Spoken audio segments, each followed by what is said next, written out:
Hello mga kabanding! Eto na naman tayo. Nasa ikalawang araw na tayo ng aming Boracay trip.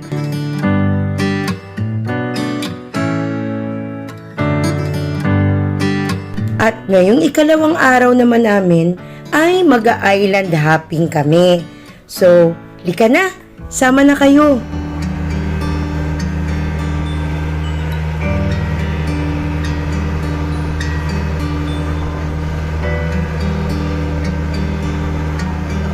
Presko naman, kahit natirik ang araw na yan. Kasi kahit papano ay nababasa din kami nung tilamsik ng tubig dagat. So parang nakaka-excite na nga mag-swim eh. Akala mo naman marunong akong mag-swimming. Well, hindi po.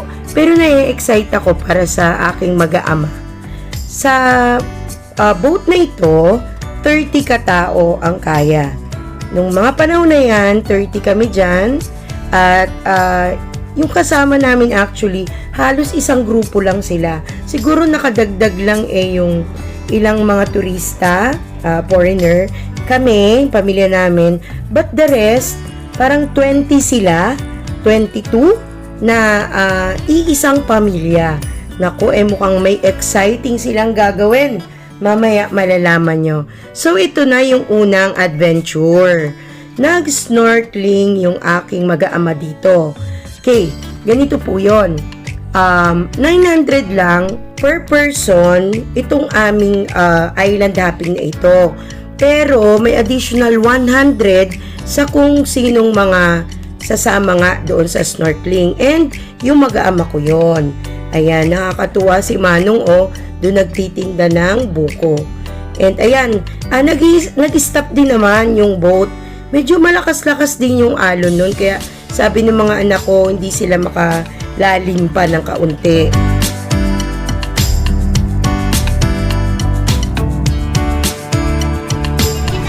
Nak!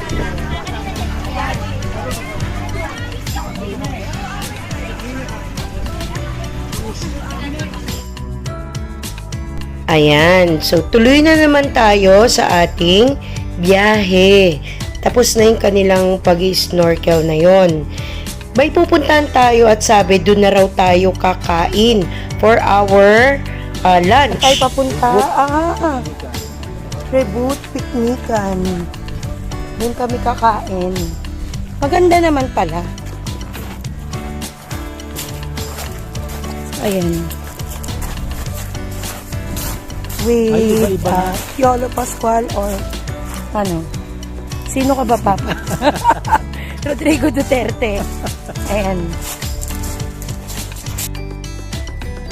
At dito sa aming stop na to, kung saan kami ay magla-lunch.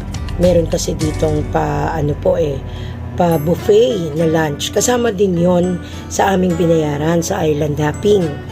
And ito naman, nakita nyo, meron tayong pakawan o kawaling malaki. At makikita nyo mamaya, yan ay sisindihan ni Kuya. And naka-ready din dito yung mga photographer kasi nga magkakaroon tayo ng mga pictorial session dito. Ayan. Actually, meron ito sa Rizal. Sa Rizal ay may mga places doon, tourist spots din na may mga ganyan at gustong-gusto ko nga sanang maranasan. Pero dito ko lang pala ito magagawa. Ayan. Una, yun muna ang aking dalagang anak, no? Si Bunso muna ang susubok. Ayan na nga po at sinisindihan na ni Kuya. Actually, hindi naman umiinit yung tubig dyan. Mukha lang mainit.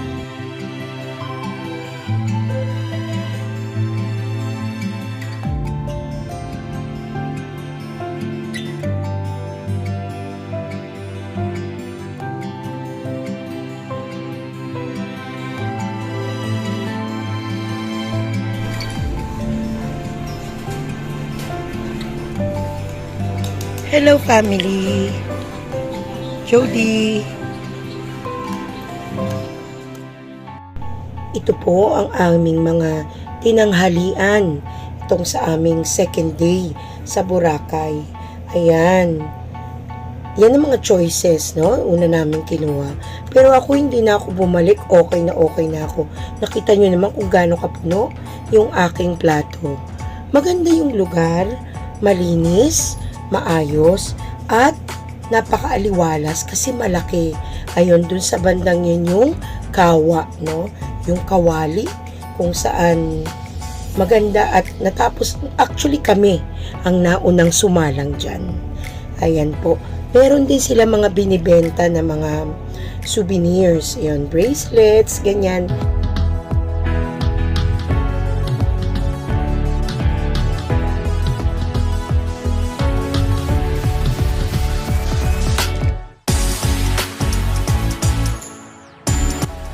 Kumusta po ang inyong farm, Don Antonio? Kumusta naman? Na-check nyo na? Na-check na ba yung mga tauhan? Don? Doon, pinag-relax ko lang sila. This is our boat. And lumapag na kami sa Kalawang Island. Maganda dito. Malinis. And of course, ganun pa rin, white sand tayo. Asan ang aking pamilya?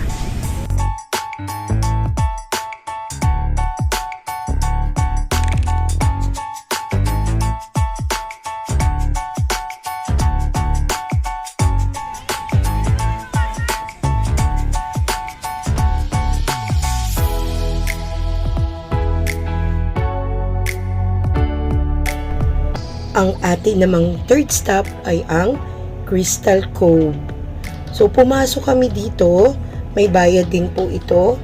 300 per person ang bayad. So, magkano kami? 1-2. So, okay lang yon kasi marami daw magagandang makikita dito.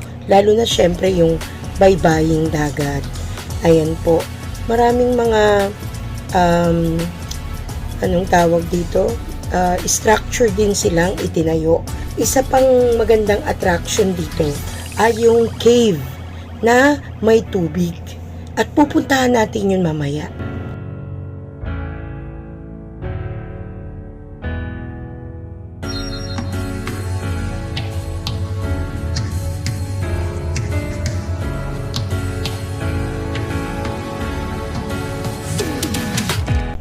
Oo nga pala, naalala ko, di ba sabi ko sa inyo, sasabihin ko rin kung nakatipid-tipid tayo doon sa ating ipinamasahe, papunta dito. So, maliban sa airfare, tayo ay namasahe from Caticlan Airport, nag-tricycle tayo to the port. And then, sa port nga ay sumakay tayo ng boat. And then, sakay uli ng tricycle or tricycab, papunta naman doon sa ating hotel, which is Astoria, Boracay. Diba nga, dalawa ang Astoria doon. Yung isa, Astoria Current, nasa Station 3. Tayo naman ay sa Station 1, ang Astoria, Boracay. Tricycle natin, bali dalawa yon, 300. And then sa port naman, gumastos tayo ng 1,400. Terminal, environmental, plus yung boat. Lastly ay yung tricycab uli, 200 naman.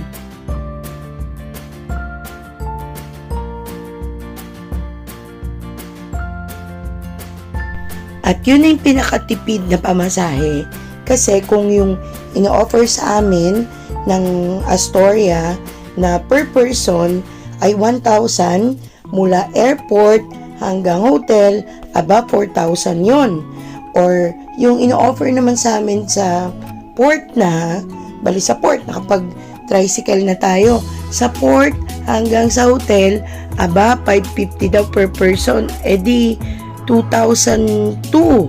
Malaki din yon. Kaya naman, I know na nakapag-stick kami doon sa goal namin na magtipid-tipid naman.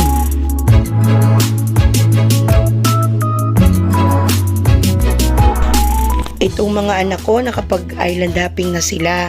The last time na nakapunta sila with cousins, titos, and titas. Pero kami ni husband ngayon lang. Wala naman sa plano namin itong activity na ito. Pero sabi ko nga, sige na, i-experience na namin.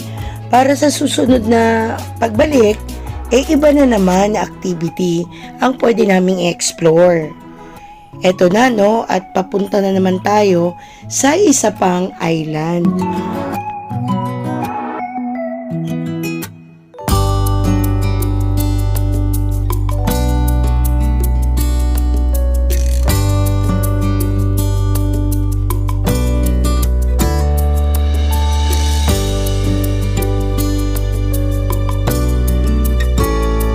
And our next stop, yung aming fourth stop, ay sa Buka Beach.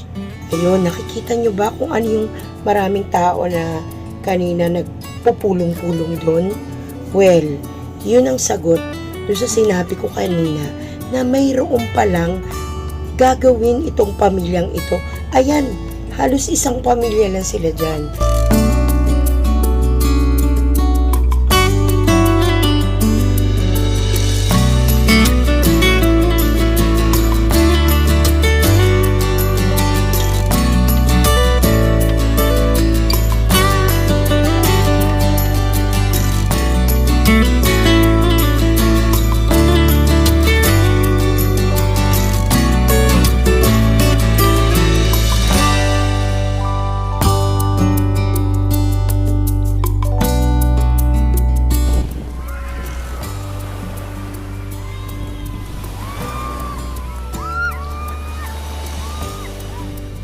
Narinig nyo naman siguro na may naghihiyawan kanina.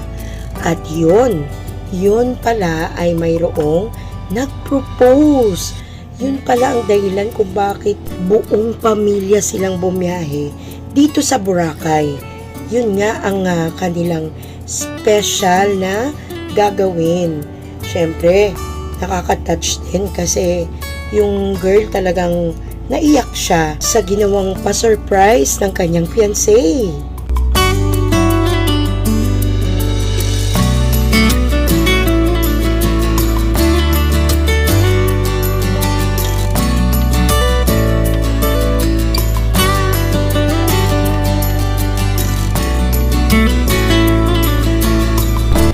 And there goes our island hopping. Nag-start kami magna 9 AM na. And natapos kami before 3 PM. So, 6 hours din. Okay naman kasi yun ang mga nakita namin, yung na-experience namin. Sulit naman. Lalo na, di ba, kasama pa yung lunch namin. At buffet yun na. Pwede kang kumain pa ng kumain kung malakas ang appetite mo. Wow, di ba? Ang ganda. Ayan, marami pa tayong oras hanggang mamaya. Pero syempre, dito muna tayo sa ating hotel. Dito sa Astoria, tayo ay magpahinga muna, mag-freshen up, at mamaya marami pa tayong pupuntahan.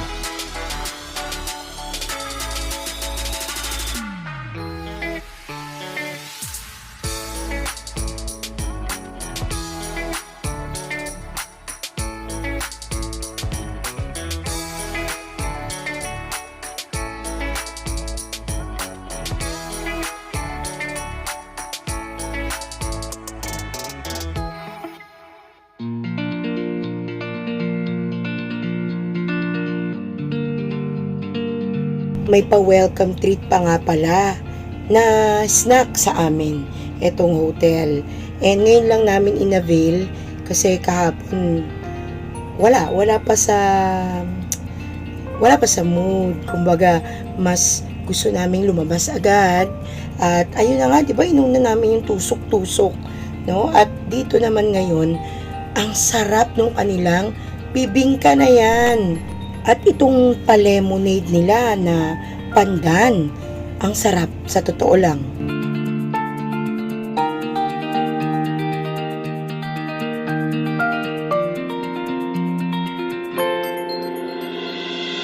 Naglakad-lakad kami dito sa D-Mall.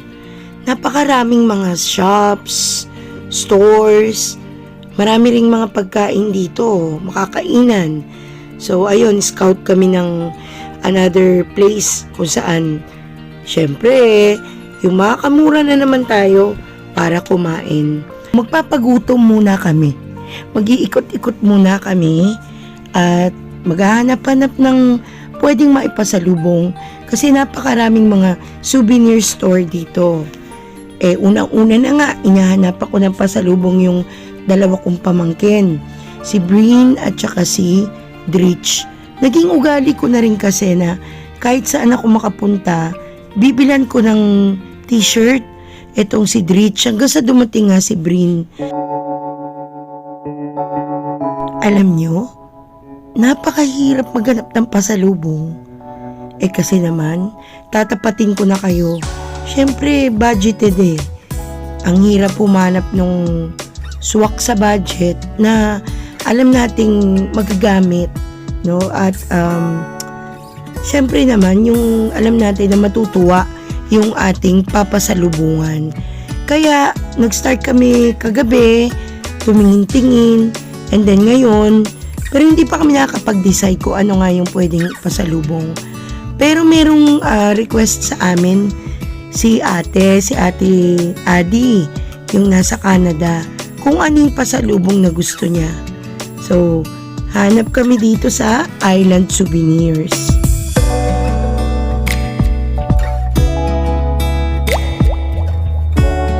Hello, sunset! Ang ganda na naman, diba? Talagang ito, every hapon, no? Yung magagabi. Ito yung aabang at aabangan namin. Hindi mo pagsasawaan yung ganyan, no? Yung unti-unti talaga nababago yung skyline, yung kulay niya.